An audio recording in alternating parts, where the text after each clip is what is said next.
Okey, selamat datang. Selamat malam kerana anda meluangkan masa bersama dengan saya. Percaya dengan apa yang saya cuba nak kongsikan hari ini. Okey, hari ini saya nak bincangkan bab 8 membina kemakmuran negara. Okey, sebelum kita masuk, selalunya lah ini style saya. Kalau ada telefon yang gunakan laptop, boleh gunakan telefon bimbit. Tolong cari apa maksud kemakmuran. Okey, kita kena faham dulu tajuk. Apa yang kita nak belajar dalam satu bab itu, keseluruhan bab. Dia akan bincangkan tentang apa, kita kena faham dulu. Konsepnya apa, kita nak belajar tentang apa. Benda itu kita kena tahu dulu. Apa maksud kemakmuran negara? Cari-cari. Ada kamus kan, ada kamus pro ke apa ke, cari sekarang. Cepat. Ini berkaitan dengan konsep. Ini berkaitan dengan sesebuah negeri yang bergantung terutama sekali pada kerajinan penduduk. Kerajinan lagi? Ada tak? Ada lagi tak? Apa maksud kemakmuran? Ada tak? Kalau ikut kamus, okey, mempunyai hasil yang banyak. Mempunyai hasil yang banyak ataupun perihal mewah, serba cukup, sejahtera. Apa maksud serba cukup? Maksudnya mereka mempunyai secukupnya wang. Untuk apa? Untuk menyara hidup. Jadi, maksud membina kemakmuran negara, kita nak meningkatkan apa? Kita nak meningkatkan pendapatan. Jadi, dalam bab ini, kita nak tengok bagaimana kerajaan berusaha untuk meningkatkan pendapatan rakyat dan juga pendapatan keseluruhan sesebuah negara. Okey, sebelum kita masuk bab 8, style saya bincang dulu konsep. Jom fahami konsep bab 8. Bab 8 ini sebenarnya dia nak sampaikan apa? Dia nak cuba terapkan dalam diri pelajar ni tentang apa? Itu yang penting dulu. Okey, kita fahami konsep bab 8. Hari itu konsep bab 7 saya dah beritahu dah. Okey, dia berkaitan tentang dia cuba nak terapkan perpaduan dan integrasi kaum dalam kalangan masyarakat menggunakan pelbagai kaedah dan strategi, contohnya melalui pendidikan, okey, melalui bahasa, melalui sukan dan banyak lagi. Kan? Untuk apa? Untuk supaya rakyat ni bersatu padu dan untuk menstabilkan, mewujudkan kestabilan dari segi politik, ekonomi dan sosial. Apabila kita stabil dari ketiga-tiga bidang ini, maka kerajaan dapat meningkatkan pembangunan negara, mengadakan pembangunan negara. Okey, dapat menuju kejayaan. Jadi ini bab 8, kerajaan nak tingkatkan apa dia? Pendapatan negara. Jadi konsepnya kita nak tengok konsepnya dulu. Okey, konsep bab 8. Negara kita merdeka. Saya gunakan ayat yang sama. Negara kita merdeka 1957. Mereka ini ingin bangun dan maju. Siapa yang ingin bangun dan maju? Kerajaan ingin membangunkan negara kita, ingin memajukan negara kita. Jadi apakah faktor pembangunan sesebuah negara? Siapa boleh beritahu? Apakah faktor pembangunan sesebuah negara? Bab 7 kita belajar 3. Apa dia? Politik, ekonomi dan sosial. Okey. Faktor pembangunan sesebuah negara adalah kestabilan dari segi politik, ekonomi dan sosial. Jadi kestabilan sosial, cara-cara mengekalkan kestabilan, menguatkan kestabilan sosial ni kita dah belajar dalam bab 7. Dah selesai belajar. Hari ini fokus kita nak bincang tentang faktor ekonomi. Sosial dah okey. Sekarang kita nak mantapkan apa? Ekonomi pula. Itulah yang kita nak belajar dalam bab 8 ini. Okey? Politik awalnya sudah, nanti akan ada. Hubungan antarabangsa semua ada nanti. Okey? Jadi fokus kita hari ini bab 8 ialah tentang ekonomi. Okey? Bagaimana kita nak mantapkan ekonomi kita? Bagaimana? Memantapkan jurang ekonomi yang terdapat dalam kalangan masyarakat, pelbagai kaum. Mengapa? Dulu bab 7 kita belajar tentang sosial. Kenapa mantapkan sosial? Sebab perpaduan merupakan tunjang kestabilan sesebuah negara. Tapi sekarang, adakah ekonomi juga merupakan ataupun ekonomi juga membantu dalam kestabilan sosial dalam sesebuah negara? Ya, kenapa? Sebab ketidakstabilan dalam sosial ni berlaku kerana apa? Ketidakseimbangan ekonomi. Apabila ekonomi tak stabil, wujudlah perbezaan pendapat, benci sama benci, tak puas hati, maka itu akan menimbulkan apa? Porak-peranda, okey, rusuhan kaum, hubungan kaum renggang, jadi seterusnya memberi kesan kepada ekonomi dan politik. Jadi apabila kerajaan dah settle masalah sosial ni, bukan masalah sosial lah, bidang sosial dia dah okey dah, dia dah buat pelbagai rancangan, okey, sosial integrasi memang baik, perpaduan sudah ada, sekarang dia bantu apa? Dia cuba meningkatkan pendapatan masyarakat. Jadi untuk kita nak stabilkan ekonomi, apa yang kita perlu buat? Mantapkan jurang ekonomi. Yang ada perbezaan ni kita mantapkan tanpa ada jurang ekonomi. Jadi bagaimana kita nak elakkan jurang ekonomi antara kaum? Dengan meningkatkan apa? Dengan meningkatkan peluang ekonomi kepada semua kaum. Jadi apabila semua orang ada peluang perniagaan, pendapatan, mereka dapat apa? Pendapatan melalui pelbagai rancangan ekonomi. Jadi kita nak elakkan jurang ekonomi antara kaum. Bagaimana? Dengan meningkatkan peluang ekonomi kepada semua kaum. Bagaimana lagi? Melalui pelbagai rancangan ekonomi. Jadi pelbagai rancangan ekonomi inilah yang kita nak fokus hari ini. Apakah usaha kerajaan? Untuk meningkatkan pendapatan rakyat. Bagaimana? Melalui pelbagai tawaran dan perniagaan. Melalui pelbagai tawaran dan perniagaan, peluang perniagaan. Jadi saya ulang balik, negara kita merdeka 1957, kerajaan ingin majukan negara kita dan mantapkan negara kita, bangunkan negara kita. Jadi sekiranya ingin membangunkan sesebuah negara, kita perlukan ketiga-tiga bidang, iaitu politik, ekonomi dan sosial itu perlu mantap dan stabil. Jadi daripada tiga itu yang paling penting ialah apa dia? Yang paling penting apa dia? Tolong beritahu, yang paling penting apa dia? Yang paling penting apa dia? Ekonomi. Ekonomi. Yang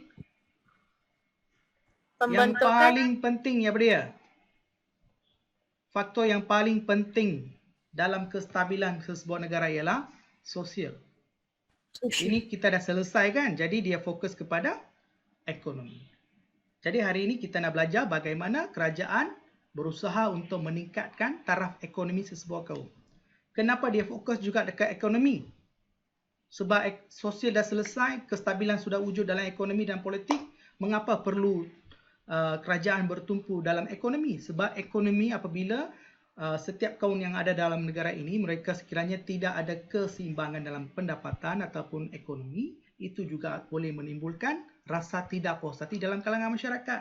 Apabila mereka rasa tak puas hati, sikap benci sama benci, kata mengata, rusuhan, macam-macam boleh berlaku. Itu juga boleh membawa kepada ketidakseimbangan dalam politik, ekonomi dan juga sosial. Jadi dia kena kawal juga ekonomi. Jadi apa dia buat? Kerajaan buat. Kerajaan cuba elakkan, bukan mantapkan. Ini nanti saya ubah. Bukan mantapkan, dia cuba elakkan jurang ekonomi ataupun perbezaan yang terdapat dalam sesebuah kaum. Bagaimana? Dengan meningkatkan peluang ekonomi kepada semua kaum. Memberikan peluang ekonomi kepada semua kaum melalui pelbagai rancangan ekonomi dan melalui pelbagai tawaran peluang perniagaan. Itulah yang dilakukan oleh kerajaan. Jadi mungkin ada persoalan daripada adik-adik. Cikgu, kalau kita kerajaan kan, dia buat macam-macam rancangan. Dia buat macam-macam rancangan, cikgu. Memang ekonomi meningkat. Bolehkah apabila ekonomi kita meningkat, semua kaum ni ekonomi meningkat, itu boleh membawa kepada ataupun mewujudkan perpaduan kaum ataupun integrasi kaum? Ataupun ekonomi ini kalau stabil kepada semua kaum, boleh tak itu boleh menyatu padukan masyarakat? Mungkin ada soalan macam ni kan? Siapa boleh jawab? Boleh tak? Boleh tak? Apabila kerajaan ini dia cuba orang kata apa? Dia cuba meningkatkan peluang ekonomi, memberi peluang ekonomi, meningkatkan pendapatan kepada semua kaum, boleh tak benda itu boleh membawa kepada perpaduan kaum? Sebab soalan kebab boleh tanya macam-macam. Sejauh manakah dasar ekonomi baharu yang dilancarkan oleh kerajaan mampu menyatu padukan masyarakat? You kena jawab secara keseluruhan, umum. Kalau kebab dia tanya, macam mana nak jawab? Kita kena faham konseptual dulu. Okey, boleh tak? Apabila kerajaan dah elakkan jurang jurang ekonomi, tingkatkan peluang ekonomi semua kaum melalui pelbagai rancangan ekonomi dengan memberikan pelbagai tawaran peluang perniagaan, perdagangan dan sebagainya. Apakah impaknya? Apa akan berlaku? Siapa boleh jawab? Regina, boleh? Apakah kesan dia? Regina, Yashwini ataupun sesiapa saja yang dalam ni boleh beritahu. Tolong bagi respon. Hello, hi. Boleh dengar ke ataupun saya seorang saja? Sir, boleh jelaskan soalan sekali lagi, Sir? Soalan apa? Sekarang impaknya apa dia? Kerajaan dah upkan sosial sudah selesai dalam bab 7. Sekarang dia nak mantapkan pendapatan semua kaum. Apabila dia cuba mantapkan pendapatan, meningkatkan pendapatan semua kaum, ada tak usaha ini mampu membawa kepada kestabilan negara? Kestabilan politik, kestabilan kestabilan sosial dan sebagainya. Boleh tak? Sir, boleh saya jawab, Sir? Ya, boleh. Teruskan. Cara ini boleh meningkatkan perpaduan negara kerana jika peluang pekerjaan akan meningkat, rakyat akan gembira dan rasa tidak puas hati tidak akan timbul dalam kalangan masyarakat. Ya. Dan ini menyebabkan masyarakat bersatu padu dan tidak akan bergaduh satu sama lain. Ya, bagus. Kamu dah sampai dah dekat apa yang saya cuba nak sampaikan. Kamu ikut apa yang kita belajar dalam bab 7. Bab 7 kan? Konsepnya sama. Yes. Sebab tujuan kerajaan dia sama. Mengapa dia nak bab 7 tu, usaha dalam bab 7 dia nak mantapkan sosial tu, kenapa? Ke arah perpaduan. Kan? Jadi sekarang dia nak tingkatkan ekonomi pendapatan negara, tujuannya satu saja. Satu, dia nak bangunkan negara.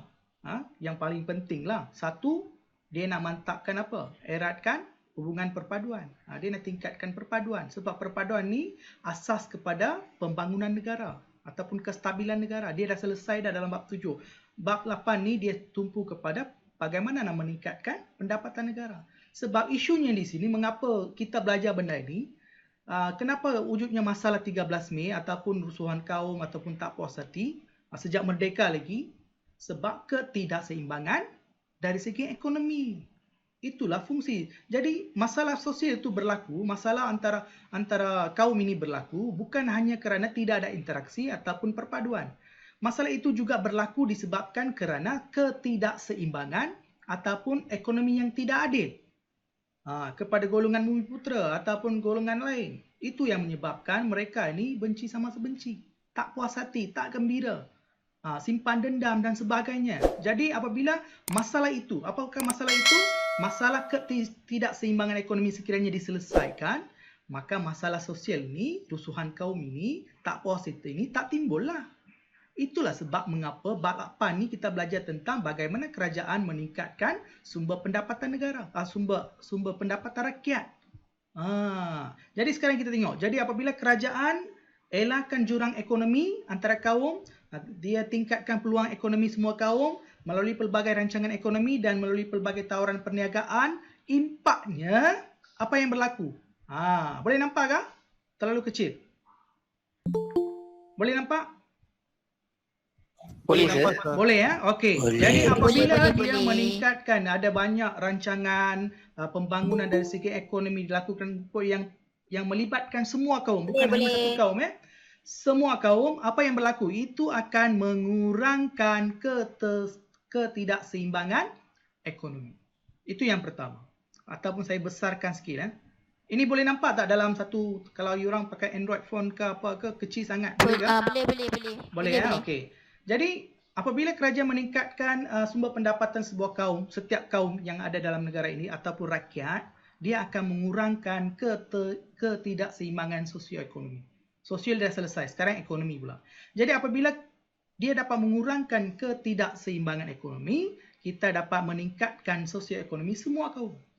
Jadi semua okey, semua gembira. Jadi itu akan meningkatkan apa? Pendapatan rakyat. Pendapatan rakyat meningkat, rakyat berasa bersyukur dan gembira terhadap kerajaan dan juga kaum lain. Tak kisahlah. Dan ini akan membawa kepada perasaan tidak puas hati terhadap kaum lain dapat dikurangkan dan dapat dielakkan. Apabila benda-benda macam ni kita dapat elakkan, maka wujudlah integrasi kaum. Dulu kenapa tak wujud integrasi kaum? Sebab mereka tak suka. Mereka simpan dendam, mereka benci, mereka tak puas hati. Jadi mereka tak nak cakap. Integrasi tak berlaku. Sekarang semua happy. Mestilah berkawan. Sebab semua happy, tak dalam hati itu mereka tak simpan apa-apa kan. Jadi itu akan mengeratkan hubungan kaum. Apabila hubungan kaum ni dapat dieratkan, itu dapat mewujudkan perpaduan kaum. Apabila perpaduan kaum ini wujud, maka kestabilan sosial, politik, ekonomi dapat dimantapkan. Jadi, bukan hanya sosial saja dapat memberikan sumbangan terhadap kestabilan negara, tetapi keseimbangan ekonomi pelbagai kaum juga turut menyumbang kepada kestabilan sosial, politik dan ekonomi sesebuah negara. Jadi apabila sesebuah negara ini dah stabil dari segi sosial, politik dan ekonomi, apa yang berlaku? Itu akan memberikan imej baik kepada negara kita. Saya tambah sini satu. Itu akan memberikan imej baik kepada negara. Jadi sekiranya negara kita ni mempunyai imej baik, maksudnya imej baiknya maksudnya apa dia? Aman, rakyat sejahtera, tak ada masalah rusuhan, tak ada masalah apa.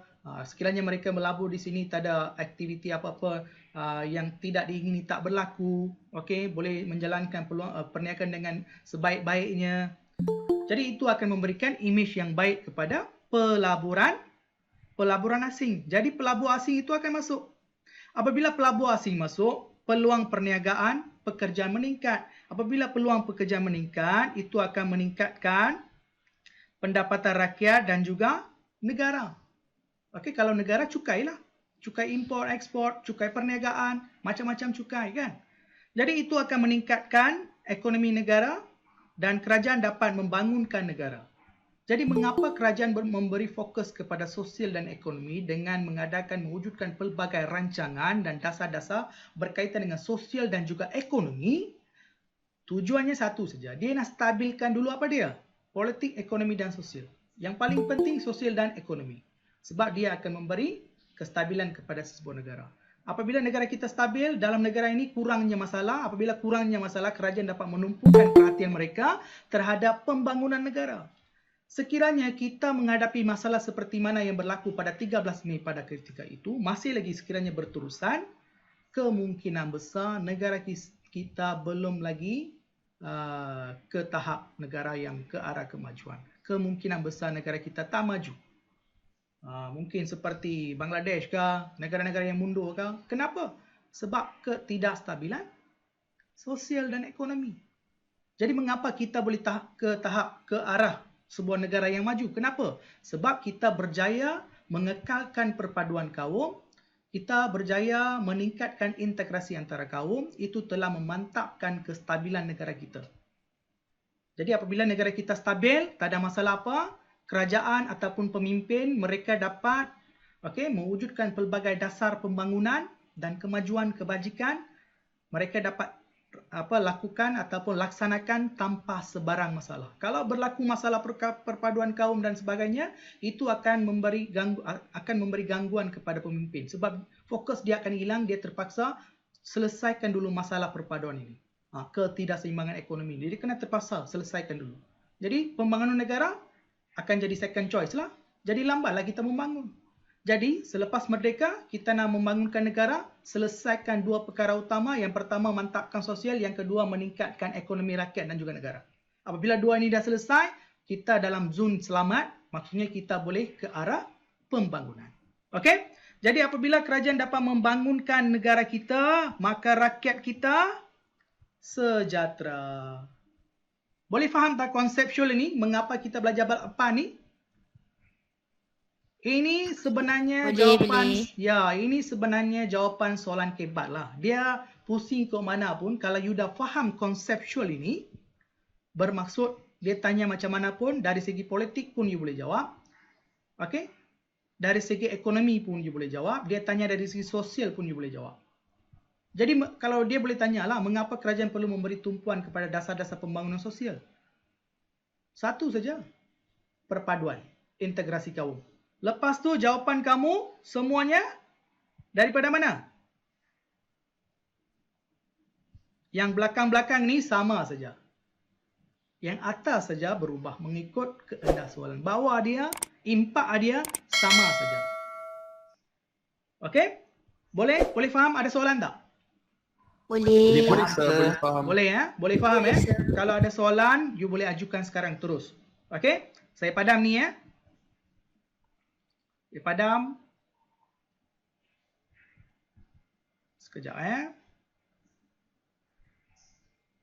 Okey. Barulah kita nak masuk perbincangan tajuk hari ini. Jadi perbincangan tajuk hari ini ialah pembentukan dasar ekonomi baru. Jadi tadi kita dah tengok dah. Tadi apa yang kita dah tengok sekejap. Saya minimize bagi besar sikit bagi orang nampak. Okay, tadi kita dah tengok. Tadi apa yang kita nak, kerajaan ingin bangunkan negara, dia settlekan masalah sosial. Lepas tu langkah kedua dia ingin settlekan masalah ketidakseimbangan ekonomi. Jadi dia buat pelbagai rancangan ekonomi. Itulah yang kita nak belajar, iaitu membina kemakmuran negara. Dia ingin meningkatkan pendapatan rakyat dan elakkan jurang perbezaan. Okey? Jadi sebagai langkah pertama apa dia buat? Dia buat satu dasar. Maksudnya dia buat satu plan, iaitu pembentukan dasar ekonomi baru. Jadi sebelum ini adalah banyak rancangan ekonomi tapi tak berjaya, macam tak berjaya. Jadi dia buat apa? Dia buat satu lagi rancangan, iaitu dasar ekonomi baru. Jadi itu yang pertama dia buat. Lepas tu dia buat apa? Perlaksanaan, bagaimana dia laksanakan. Lepas tu kita akan tengok dasar pembentukan dasar ini apa? Saya dah lupa. DPN. Pelaksanaan dasar pembangunan nasional, sir. Pembangunan nasional. Lepas tu bagaimana dia laksanakan. Lepas tu DB juga pencapaian dia. Okey, kita akan tengok sekejap. Okey, sekarang kita nak tengok dasar bagaimana dasar ekonomi baru ini telah meningkatkan ekonomi ataupun pendapatan rakyat. Tujuannya satu saja. Bab 8 tujuannya satu saja. Dia nak meningkatkan ekonomi ataupun pendapatan rakyat ataupun memberi peluang perniagaan, peluang ekonomi kepada rakyat. Dengan ini mereka dapat memajukan diri ataupun mendapat pendapatan yang banyak. Dengan adanya pendapatan ini, perasaan yang tak puas hati ataupun ketidakseimbangan dalam ekonomi ini dapat kita selesaikan. Apabila benda itu selesai, mereka yakin bahawa perpaduan dan integrasi kaum akan wujud. Dengan ini mereka dapat menstabilkan keadaan negara dari segi politik, ekonomi dan sosial. Seterusnya boleh menuju ke arah pembangunan negara. Itu tujuan asas. Okey? Jadi kita tengok apakah pengenalan dia. Kita tengok pengenalan. Okey, siapa yang mewujudkan ni? Siapa yang terlibat dalam dasar ekonomi baru ni? Okey? MAPEN, Majlis Tindakan Negara. Okey, Majlis Tindakan Negara. Bila diwujudkan? Pada Januari 1970. Okey, boleh nampak tak? Pada Januari 1970. Okey. Dan dianggotai oleh siapa? Wakil semua kaum. Bukan satu kaum saja. Kenapa? Sebab sebelum ini masalah ini wujud. Kenapa? Ketidakseimbangan ekonomi. Jadi apabila mereka buat satu rancangan cadangan dasar, kerajaan melibatkan wakil semua kaum supaya mereka dapat berlaku adil. Okey? Dan mereka menggariskan beberapa panduan dalam dasar ekonomi ini. Apakah panduan dia? Okey? Okey, kerjasama antara kaum. Jadi mereka yakin bahawa dengan adanya dasar ekonomi baru ini, DEB ini, mereka yakin bahawa kerjasama antara kaum akan berlaku, integrasi nasional akan wujud dan untuk memupuk identiti kebangsaan, iaitu apa dia? Hari itu saya beritahu apakah identiti kebangsaan kita? Bangsa Malaysia. Bangsa Malaysia, ya. Bangsa, sorry.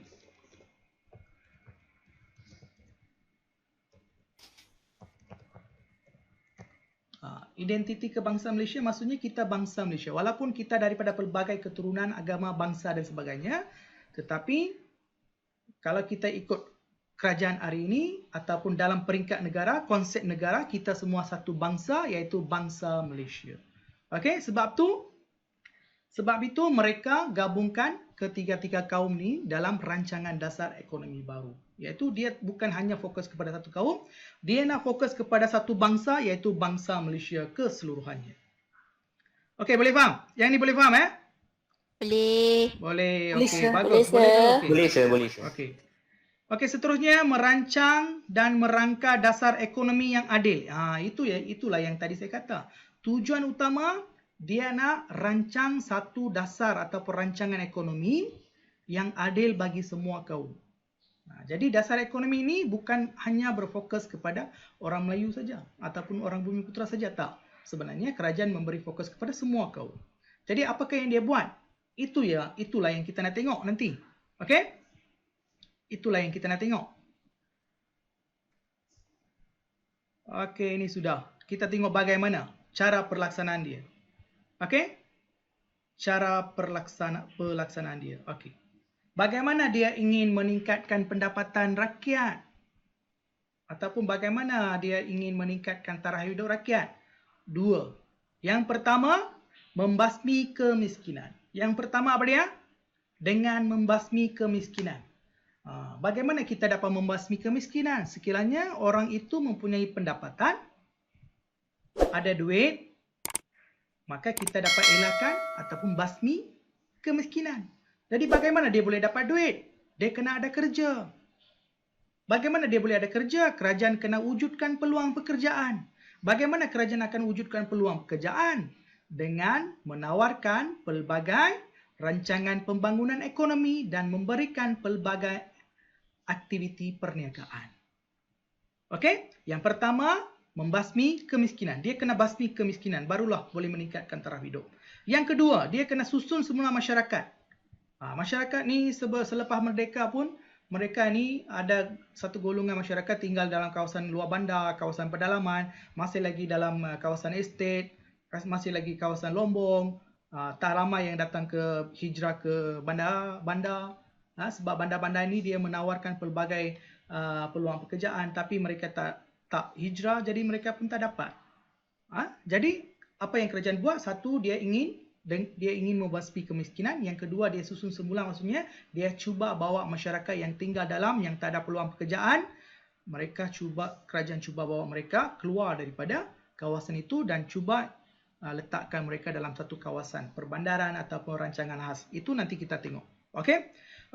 Bagaimana dia membasmi kemiskinan? Senang saja. Tadi kita tak tengok paparan ini pun cikgu dah beritahu. Dengan menambahkan pendapatan, memperbanyakkan peluang pekerjaan tanpa mengira kaum. Kenapa tanpa mengira kaum? Tujuan asas dasar ekonomi baru adalah 2. Satu nak tingkatkan, satu lagi mewujudkan perpaduan. Tadi dalam pengenalan kita dah tengok, kan? Jadi itu tujuan asas. Dia nak basmi kemiskinan. Bagaimana boleh basmi kemiskinan? Dia kena ada pendapatan. Dia kena ada pendapatan. Bagaimana dia boleh ada pendapatan? Dia kena ada peluang pekerjaan. Jadi kerajaan pun buatlah, rancanglah, wujudkanlah pelbagai jenis peluang pekerjaan. Apakah peluang-peluang itu? Nanti kita akan tengok. Okey? Boleh faham yang ini? Boleh faham? Boleh. Boleh ya? Kalau tak dapat, tak Boleh, faham, Boleh, sir. boleh beritahu cikgu lah. Okey, kita interaksi. Yang kedua ialah menyusun semula masyarakat. Mengapa dia nak susun semula masyarakat? Sebab masyarakat ni berterabur, kan? Setiap kaum ni secara grup, kan? Mereka tinggal satu-satu kaum, interaksi tak berlaku. Jadi dia kena letak semua mereka ni susun semula supaya mereka dapat interaksi. Mereka dapat interaksi. Contohnya kalau sukan ke apakah, kenapa setiap rumah kita ni, rumah sukan ini ada pelbagai pelajar daripada kaum. Kenapa? Sebab dia nak kita interaksi. Kita dah tengok benda ni dalam bab 7, kan? Sama juga dalam ekonomi, kalau nak wujudkan interaksi, ketiga-tiga kaum ini perlu ada di satu tempat ataupun kawasan yang dekat-dekat, barulah interaksi akan wujud. Jadi dia susun semula masyarakat yang tinggal berjauh-jauhan. Contohnya kawasan pedalaman, orang Melayu selalunya tinggal di kampung, ramai yang tinggal di kampung. Jadi kerajaan cuba reset balik kawasan kediaman mereka. Okey? Jadi macam mana? Apakah usaha mengurangkan dan menghapuskan pengenalan mengikut fungsi ekonomi? Dalam bab 7 kita tengok mengapa hubungan kaum ini kita tak bagus, pada sebelum merdeka dan selepas merdeka disebabkan oleh pengenalan kaum mengikut fungsi ekonomi. Contohnya, okey, orang Cina bekerja dalam lombong. Okey, orang India, orang Tamil selalunya majoritinya di ladang-ladang. Orang Melayu tinggal di luar bandar dengan kawasan kampung tanah mereka. Jadi apabila mereka tinggal berasingan, hubungan dan interaksi itu kurang berlaku. Bukan tak berlaku, kurang berlaku. Jadi itu satu sebab kan. Jadi apabila kerajaan dah find out itu sebagai satu masalah. Jadi apabila dia wujudkan rancangan pembangunan ekonomi, dia cuba selesaikan benda itu dalam rancangan ini. Dia tak nak masyarakat ini tinggal berasingan. Dia nak masyarakat ini bersatu, tinggal dalam satu taman. Itu sebab itulah kita wujudkan taman-taman. Satu taman ni ada pelbagai variasi kaum kan. Itu akan mengeratkan hubungan kita. Akan meningkatkan integrasi antara kaum. Itulah fungsi dia. Okey? Okey, yang ni boleh faham Boleh, sir. Boleh, sir. Okey. Boleh, sir. Faham, sir. Okey. Yang ini saya tutup. Okey. Jadi pengenalan kita dah tengok, konsep kita dah tengok, mengapa, bagaimana kita dah tengok. Mengapa? Apakah fungsi ataupun matlamat utama dasar ekonomi baru? Siapa boleh jawab? Senang saja, apa dia? Dua saja, apa dia? Membasmi kemiskinan dan menyusun semula masyarakat. Okey, itu cara. Apakah matlamat, tujuan? Mengapa dasar ini diwujudkan? Untuk mewujudkan kerjasama antara kaum dan integrasi. Okey, sebelum mewujudkan itu, apa yang cuba dia nak buat? Mencapai perpaduan? Ya, mencapai perpaduan dan meningkatkan pendapatan. Itu dua yang paling utama. Itu dua isi itu paling utama. Jurang sosioekonomi. Ya. Okey. Sekarang kita tengok mengapa benda ini wujud. Ada jurang sosioekonomi. Apa maksud sosioekonomi ni? Sosial satu, ekonomi satu. Sosioekonomi. Ada jurang maksudnya perbezaan dalam sosial. Ada perbezaan jarak dalam ekonomi. Dalam jurang dalam sosial tu kita dah settle belajar bincang dalam bab 7. Sekarang kita nak belajar fokus kepada ekonomi. Walau bagaimanapun, kenapa dia dalam dasar ekonomi, dia masih lagi mengatakan bahawa sosioekonomi. Sebab sosial ini dia mempunyai fungsi tertentu dalam ekonomi. Walau bagaimanapun, dia kena ada juga. Sekiranya kita nak wujudkan perpaduan, sosial dan ekonomi ini perlu bergabung. Kalau tak bergabung, maksudnya kita tak dapat wujudkan perpaduan. Mengapa? Sekiranya penyusunan semula masyarakat tak buat, itu sosial kan? Tak buat, interaksi tak akan berlaku. Walaupun kita buat banyak aktiviti ekonomi, tak akan berlaku lah. Itulah sebabnya dia kena gabung. Sosio-ekonomi. Jadi ada jurang ekonomi yang banyak. Okey? Jadi kita tengok sekejap. Okey, mengapa? Ini sebab dia. Ada jurang ekonomi. Jurang ekonomi apa tu? Jurang ekonomi apa? Jurang ekonomi antara Bumiputera dengan bukan Bumiputera. Jadi, dapatan pelbagai kajian kerajaan menunjukkan bahawa ada banyak perbezaan dari segi pendapatan orang Bumiputera dan bukan Bumiputera. Jadi, pada awalnya kan, orang Bumiputera ni orang Melayu. Orang Bumiputera maksudnya orang Melayu, orang Sabah Sarawak ataupun orang asli, mereka lah Bumiputera. Jadi kalau jika dibandingkan dengan bukan Bumiputera, orang Bumiputera ni pendapatannya agak rendah. Jadi perlu ada keseimbangan. Kalau benda ni tak dapat selesai, akan wujud banyak masalah dalam sosial kan. Tak puas hati dan sebagainya kan. Okey, itu yang pertama. Yang kedua, antara pantai timur dengan pantai barat. Yang ini saya nak cikgu nak tanya. Mengapa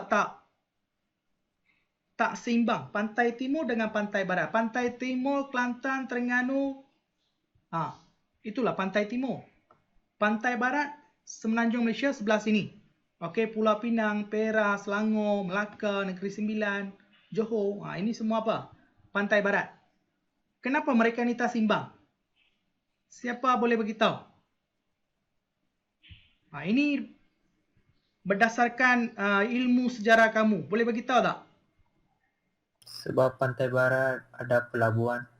Pantai barat ada pelabuhan. Okey, cikgu cuba lukis. Cikgu tak pandai lukis. Dan cikgu hanya gunakan apa? Cikgu hanya gunakan apa dia? Mouse saja. Okey, cikgu cuba. Bolehlah kan? Boleh ya? Boleh nampak macam semenanjung Boleh. Malaysia tak? Boleh. Okey, saya besarkan sikit lah. Boleh lah. Boleh lah kot. Okey. Kalau kita tengok di sini ya. Kalau kita tengok di sini, saya letak warna biru. Besarkan sikit. Area inilah yang disebut sebagai pantai barat. Warna apa tu? Warna biru. Biru. Okey. Area ini sebagai pantai timur. Kenapa cikgu letak hijau? Kelantan, hijau, pas. Macam tu? Tak adalah, tak ada cikgu. Saja-saja. Okey. Kenapa? Sebabnya satu saja. Semasa pentadbiran British. Ketika pentadbiran British kalau kita tengok dia hanya fokus kepada sini saja. Dan sini dia masih kuasai, dia cuba nak elakkan penguasaan daripada kuasa Eropah lain. Sebab tu dia cuba kuasai Kelantan, Terengganu. Okey. Tapi dia fokus dia kepada Pulau Pinang, Perak, negeri-negeri selat. Kenapa? Sebab dia kaya dengan apa? Kaya dengan timah. Ya, dia kaya dengan Hasil hutan timah. Dan ada apa? Pelabuhan. Dan pelabuhan ni ada dekat sini kenapa? Sebab Ada sistem jalan raya. Selat Melaka merupakan apa dia? Laluan perdagang antarabangsa. Itu akan memudahkan dia. Timah, pelabuhan Selat Melaka. Jadi, apabila dia cuba kuasai negeri-negeri pantai ini, apa yang berlaku ialah pembangunan secara tak langsung sudah pun berlaku di pantai barat. Jadi negeri-negeri yang ada di mana? Di pantai timur ini ketinggalan dari segi pembangunan, kemudahan infrastruktur dan sebagainya. Jadi ini telah menyebabkan perbezaan. Okey, perbezaan dari segi pembangunan telah berlaku di mana? Di Semenanjung. Itu tak adil lah. Okey? Jadi dia cuba imbangi pembangunan wilayah ataupun negeri. Boleh faham sekarang maksud dia? Pantai timur dengan pantai barat. Boleh ya? Boleh. Okey, cikgu padam. Boleh. Okey, antara masyarakat dengan desa dengan bandar memanglah sama jugalah. Desa tu kebanyakannya orang India dengan orang Melayu lah. Orang India tinggal dalam estate, orang Melayu tinggal di kawasan pedalaman ataupun kampung. Dekat bandar tu orang Cina yang ramai, mereka menjalankan pelbagai aktiviti perniagaan dan terlibat dalam aktiviti lombong. Jadi mereka ni peluang pekerjaan mereka banyak, peluang ekonomi pun mereka banyak, jadi pendapatan mereka pun banyak. Tapi kaum lain tertinggal, rasanya macam tertinggal. Jadi itu pun tak adil. Jadi kerajaan cuba imbangi ketidakseimbangan masyarakat, desa dan juga bandar. Selain itu daripada negeri juga, sama juga negeri. Okey? Contoh macam cikgu lukis tadilah, negeri ni contohnya negeri Kelantan, Terengganu, Pantai Barat semua kan. Tak seimbang. Itu yang cuba diimbangkan oleh siapa? Melalui dasar ekonomi baru. Okey, ada soalan? Ada soalan? Tak ada, sir. Tak ada. Semua faham? Tak ada. Ada sir. Faham, sir. Faham. Okey, 8.1 saya dah settle. 8.1 settle. 8.2 kita akan bincang esok. Cikgu belum siap lagi. Tapi cikgu tunjuklah. Okey, cikgu tunjuk. Jangan takut tengok benda ni ya. 8.1 sorry.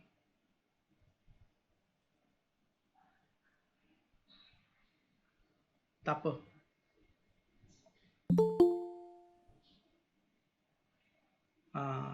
Yang ni banyak Esok banyak tapi senang faham. Jangan risau. Cikgu belum edit lagi benda tu. Okey. Okey, secara keseluruhannya, apakah tujuan? Kita buat rumusan Kita buat rumusan. Hari ini kita belajar tentang apa? Dasar. Dasar ekonomi baru. Okey, jangan keluar dulu. Ekonomi baru. Kita belajar tentang dasar ekonomi baru. Okey, cikgu tak nak sambung 8.2. Takut nanti terlalu banyak. Kita fokus kepada konseptual hari ini dulu. Kalau you dah faham konseptual secara keseluruhan, mudah faham. Mudah sangat kita nak faham. Dasar ekonomi nanti kita dah tengok dah apa itu dasar ekonomi baru. Okey, fungsi dia, matlamat dia, cara dia kita dah tengok. Lepas tu kita akan tengok, esok kita akan tengok bagaimana dasar ekonomi baru ini berfungsi. Itu kita akan tengok secara berasingan. Kalau campur macam banyak sangat. Okey, dasar ekonomi baru. Apakah tujuan utama? Meningkatkan perpaduan dan pendapatan. Okey, yang pertama kena ada apa? Yang pertama kena ada apa? Apakah tujuan? Tujuan utama. Apa dia? Tujuan utama apa dia? Betul lah jawapan tadi, tapi yang pertama apa dia? Perpaduan. Yang meningkatkan apa ni? pendapatan. Bisa meningkatkan, memulihkan kita. Oh, sorry. Okey, meningkatkan pendapatan dengan apa? Dengan taraf hidup masyarakat. meningkatkan pendapatan siapa? Perpaduan. Rakyat. Pelbagai kaum. Okey, rakyat saya buat dalam semua kaum lah. Semua kaum. Okey. Yang kedua, impaknya dia nak apa? Ingin mengeratkan atau Hubungan. meningkatkan mengeratkan ataupun Hubungan kaum. meningkatkan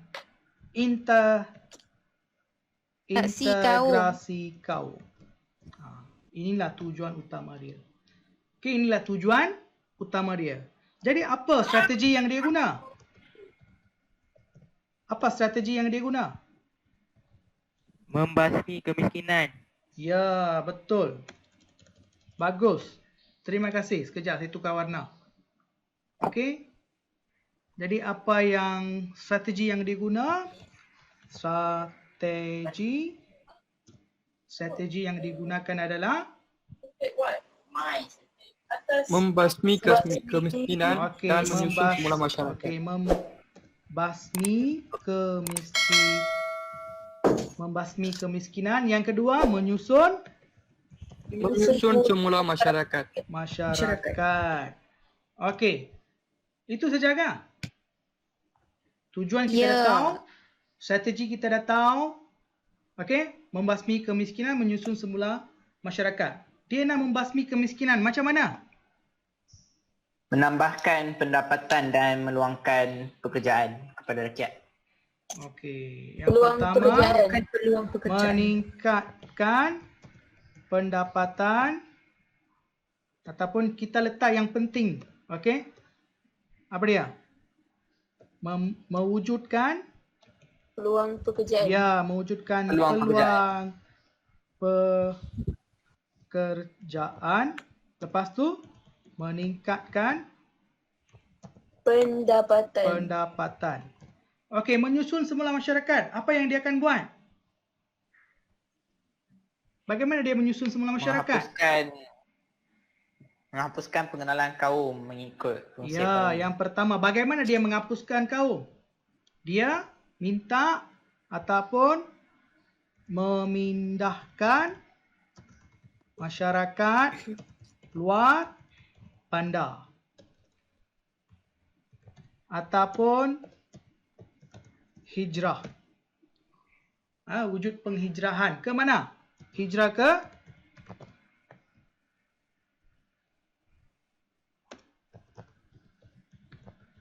Program-program hijrah ke bandar. Jadi apabila dia wujudkan peluang pekerjaan dekat bandar, automatik mereka akan pindah lah. Jadi dasar ekonomi baru ni, fungsi dia, ini wajib you kena tahu. Wajib you kena tahu.